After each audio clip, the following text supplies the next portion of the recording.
I was the first non-speaking Indian captain who couldn't speak English. ചില വിജയങ്ങൾ ട്രോഫിയാകുന്നു, ചിലത് ഒരു രാജ്യത്തിന് ആത്മവിശ്വാസമായി മാറുന്നു.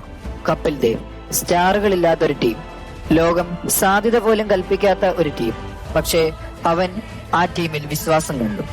1983 ഒരു വർഷമല്ല, ഒരു ചരിത്ര മാറ്റമാണ്. വിൻഡീസ് ശക്തരായിരുന്നു, ലോകം ഭയപ്പെട്ടിരുന്നു.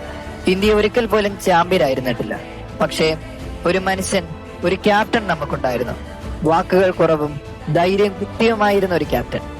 175 ഒരു ഇന്നിങ്സ് അല്ല, ഒരു മുന്നറിയിപ്പ്. നമ്മൾ തോക്കില്ല എന്നുള്ള മുന്നറിയിപ്പ്. അവൻ നേതൃത്വം കാണിച്ചു തന്നു. വിജയം ആഘോഷം മാത്രമല്ല, അത് വിശ്വാസം പകർച്ചയും കൂടെയാണ് എന്ന് കപിൽ ദേവ് നമുക്ക് കാട്ടിത്തന്നു. അവൻ റെക്കോർഡല്ല, അവനൊരു തുടക്കമാണ്. ഇന്ത്യ ഇന്ന് ക്രിക്കറ്റിൽ ശക്തരാണെങ്കിൽ അത് ഒരു ക്യാപ്റ്റന്റെ വിശ്വാസത്തിൽ ഉറച്ചതിലാണ്. കപിൽ ദേവ് ഒരു പേരല്ല, ഒരു യുഗം.